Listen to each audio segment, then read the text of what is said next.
Well, they're going crazy about it, saying VAR doesn't work. So, on the rules last night, you're saying yes, he was offside. Blurred lines, Barry. Let's go on the lines. Frank is on from Glasgow. Hi, Frank. Good evening. Good evening, Paul. Good evening, Barry and Peter. Evening, Frank. Good to see you. Yeah, I think it's quite timely there. You mentioned, Peter, about the thickness of the lines. I think Mr. Beaton will have his wee thin pen and his wee thick pen handy on a week on Sunday. And I'm no joking when I say that. You can laugh if you want. I think the big hitters have been brought out by the authorities. I think it's quite clear it's all systems go to stop Celtic winning this cup and the league, as we've seen so far. And it'll be very interesting to see what happens with Mr. Walsh at the whistle and Mr. Beaton with the lines, wherever they want to be drawn. Peter? Well, I've always said that as well, Frank. I agree with you. I'm always joking. Frank's got his view, which is... Of course, listen, I genuinely do think the guys are trying to do it as best as they can. I've never said the quality's that good. And that's my biggest worry is I think the standards has went down for the years. When I played, it was McGinley's, the Hopes, and they all made bad decisions. You know, they weren't as consistently wrong because they weren't getting pulled up with VAR, and that's why I preferred the game without VAR. I'd have rather goal line technology, as I said many, many times, because further back the pitch, penalty kicks, that's always been part of what you would talk about in the pub, I would talk about after the game. That was always part of football. I don't think people genuinely cheat. I genuinely don't. That's my personal opinion. I don't think they cheat the game. I think it's very, very difficult. All eyes will be on it anyway. And listen, there's a professional pride in whatever you're going to do. If we take Celtic and Rangers out it, if it was Aberdeen Hibs in the final, there'd be a professional pride in performance and name coming out and showing that I want to show people how good I can do my job. So all eyes will be on them anyway. So there's very, very thin lines that they can make mistakes where people are not going to question anyway. So you're hoping that that's going to come into play. I'm hoping to God we don't even use VAR in the cup final. That's what I'm hoping. That's what I'm hoping, praying for, because I don't want anything in that particular game. Stick on, we're going to use it. It's going to happen. Because we keep saying we hope we don't. You know it's going to happen. There's VAR going to be involved. I honestly don't believe a referee goes out and tries to... I agree with to go for one or another team. I honestly don't believe that. And I've always said that... listen, I just think the standard of the referees is pretty poor at this moment in time. And I've said it even watching some of the referees, and I'll go back to my former team, Rangers against Partick, the Sholak penalty incident. It's not a penalty in my eyes. The referee goes off, looks at the monitor, and what worries me is he thinks it's a penalty. And then obviously Partick Thistle's penalty with Tillman getting pulled down by the contacts outside the box, and then there's a slight tug on his arm or on his sleeve, should I say, and it's nothing to bring him down, and that's not a penalty, and he still thinks that's a penalty. So that worries me. Do you think the VAR officials are running the game now rather than the talk? Look at Willie Collum. Is he not having a really tough couple of months? And then have a bit of balls to go over to a screen, Paul, and make a decision for yourself. That's what I'm looking for referees to do. Well, I watched the game last night, and it was Mike Oliver seemed to make the decision on the football pitch last night without going to watch the screen. And we spoke about it was at the Morton game against Celtic, Frank, and you can remember that. That's mad. And it was a terrible decision, Effie Ambrose, and no Celtic supporter, no Celtic player even claimed for it. And the referee's right watching it, because I'm at the game and I'm watching him watch. He's 5 yards away, and he must be looking at it thinking, that's not a penalty kick. But he's still got to go way over to the screen. Instead of just saying, listen, I'm not going to the screen, that's not a penalty kick, let's play. You know, and Mike Oliver done it last night. Mike Oliver walked away last night and never went to the screen. He went, no, he could see what he was saying in the... And listen, I think all eyes will be on them. There's big calls got to come. You're right, I agree with you on that. I think it's the quality of the decisions. I think it's an easy way out for them at times now, because you can see when they put their finger to their ear and hold that in their ear, I'm thinking to myself, well, I'm taking away my responsibility. I'm giving it to the guys in VAR now.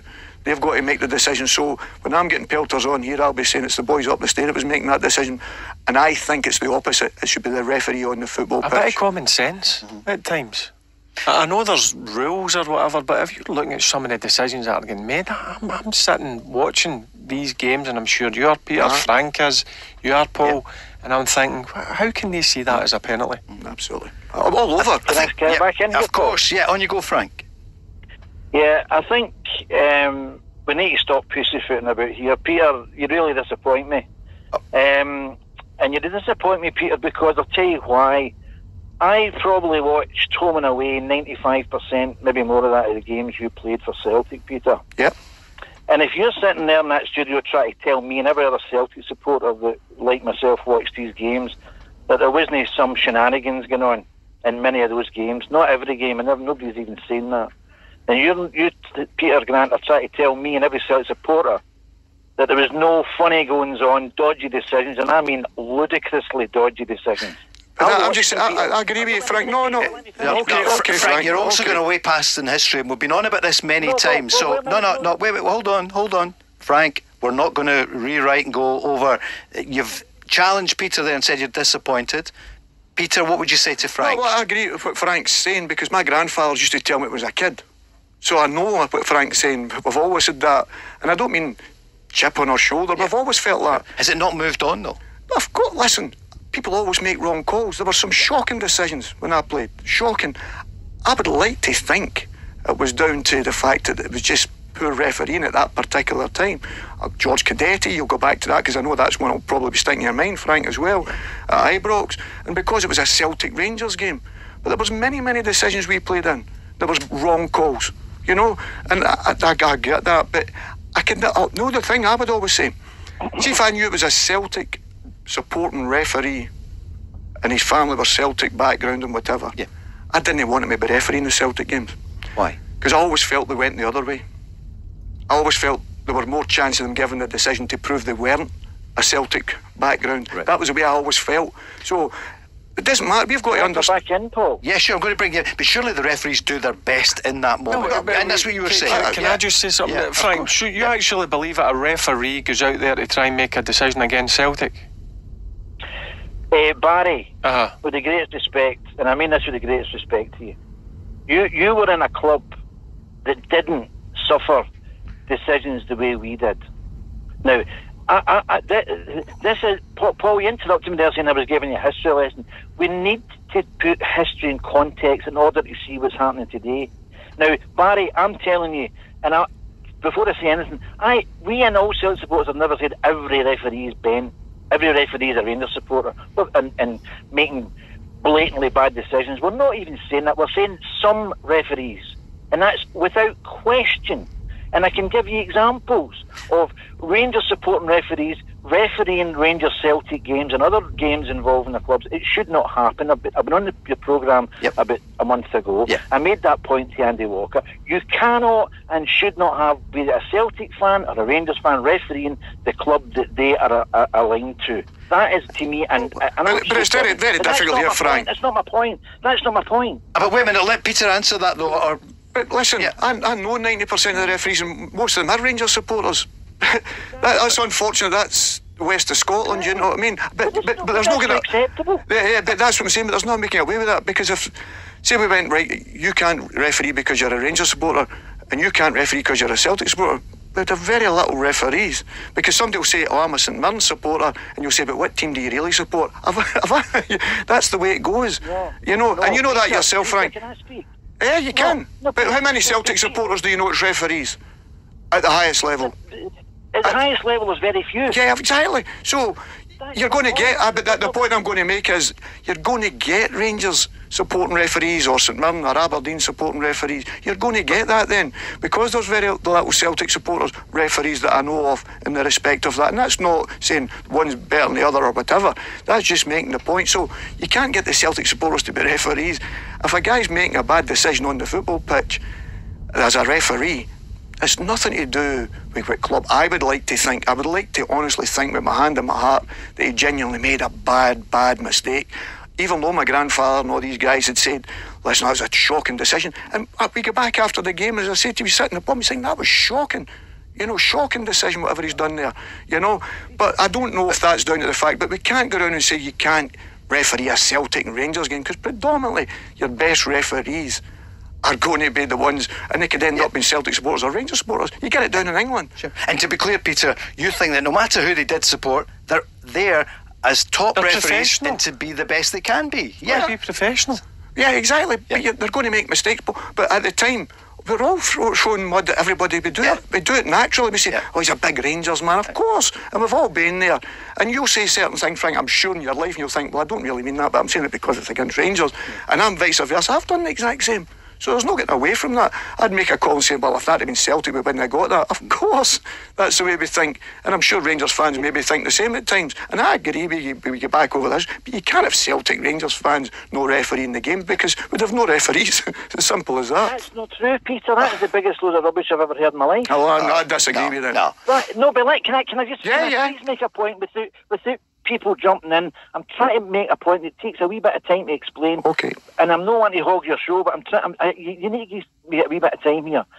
I am not saying, and no Celtic supporter saying that every referee that's a Rangers supporter, and the vast majority sadly are, and there's a question for you right away. Why are the vast majority of people who are of supporting nature in the Scottish refereeing system down the years been Rangers supporters? Because of the criticism we give them, probably. No, wait a minute, Peter, again you're jumping in. I'm asking you to listen to what I'm trying to say here. Think of the system that allows that to happen. The system that allows the supporters of one club to have a huge anomaly of referees in favour, as opposed to a tiny amount to support the other big club in Scotland. Why have we got a system that has actually been allowed to happen? We all know this. We all know the reason for that, but we won't go into that's another argument altogether. See, referees seem to go out there, no matter if they support Celtic, support Rangers. I honestly believe they go out to be professional and do the best job they can do. They make some terrible mistakes at times, but I don't think it's because they support one club and go against another. I honestly, firmly, 100% believe that. But it's like the percentage anything. It's like coaching. People will say, why is so many coaches not involved? And I'll say, well, how many turn up? That's why I said rewriting the history. You know, we can study at uni or college or whatever, but the fact is, I don't know the makeup of the referees as in who they supported, and it shouldn't matter. And Frank did say, oh, most of them are Rangers fans. I don't know that's the case. I couldn't tell you either. No. I'll be honest with you. Yep. Like, if you gave me the list of Premier League referees, I couldn't tell you what team they support. But the thing is, the bottom line is, I'm going to be on criticising a referee. I don't even know what religion or who supports or whatever. I've criticised referees, good, bad, I'm different. I've done it all my days, and to the detriment at times, unfortunately.